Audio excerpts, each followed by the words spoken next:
Angel Elga gelontorkan puluhan miliar, serius bisnis token.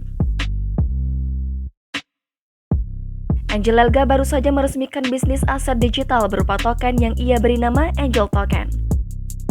Kabarnya, untuk memulai bisnis tersebut, Angel Elga menghabiskan dana hingga puluhan miliar. Namun, saat dikonfirmasi awak media, Angel Elga tak memberikan jawaban pasti. Angel menuturkan dirinya sedang fokus mengembangkan bisnis tokennya itu, sehingga bisnis lainnya bisa ia handle dari jauh. Ia merasa bisnis yang baru ia pelajari beberapa tahun belakangan ini dirasa sangat menarik, sehingga ia ingin fokus di sana. Mantan istri Rhoma Irama itu berharap masyarakat yang ingin membeli tokennya bisa belajar lebih dulu.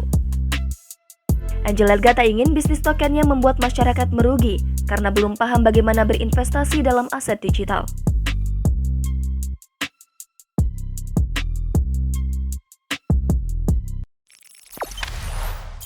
Jangan lupa subscribe, share, komen, dan like ya!